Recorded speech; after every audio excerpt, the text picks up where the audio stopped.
So, good evening guys, GTA Cars. Pakita ko lang to ating Mazda 2 na 2019. Sold na nga pala ito, kaka-reserve lang to kanina. Kani-kanina lang guys. So, napakaswerte ng buyer ng ating Mazda 2 kasi parang bago to.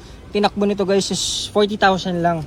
Madumi pa to pero kita nyo makinis. Oh. Alagay ng owner bago yung mga gulong. And 7 coding, Thursday. Sedan po ito at may mga LED na rin dito na turn signals. Pakita natin yung loob.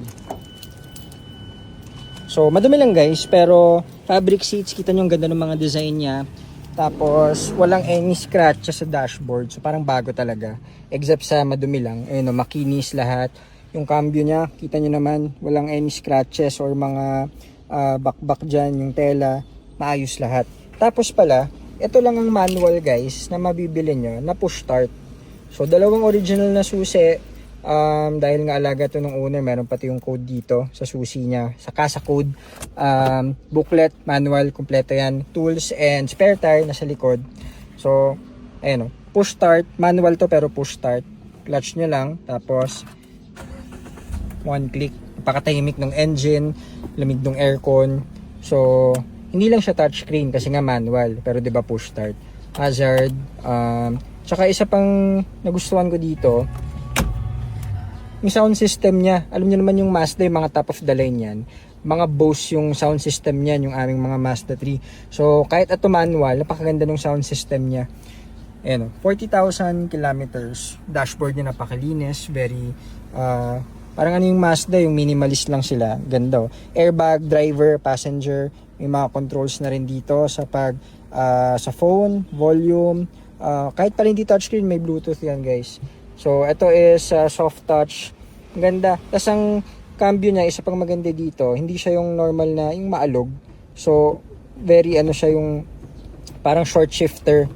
Yan ang sarap ng cambio niya. Sarap i-drive nito guys, manual. So, sold na to guys. Pinapakita ko lang sa inyo. So, power lahat to. Mirrors, side mirrors, lahat. Pati yung likod. So, sedan nga pala ito, pero naka-deep dish na rin. May mga visor na rin. Tapos sa likod, malaki din yung ano niya, malaki yung ayun, malaki yung cargo space. Tapos kumpleto na rin sa yung mga early warning device, spare tire, kumpleto yung tools. Ayun, yung spare tire niya parang hindi pa nagamit to. May mga markings pa. Yan yung parang color blue. So, parang bago talaga. Madumi lang lalo na pag pina-detail to, pogi nito. O yan, so ito yung ating Mazda 2 na sedan.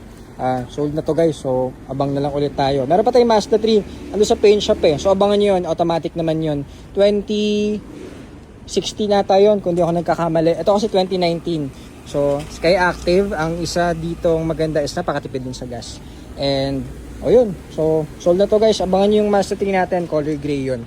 Mas malaki dito ng konti, automatic transmission. So ito guys is 345k lang, sold na po. At ayun, on to the next na lang, abangan nyo yung Mazda 3 at kung ano, ang dami nating units dito, mga Ford. Pupuntan lang kayo if ever may mga questions kayo or gusto mag-viewing ng unit. Ayun, meron pa tayo dito, Wigo pala, 2018 to, na automatic. Ayun, available yan, color gray. Ayun muna, GTA Cars, maraming salamat, good evening.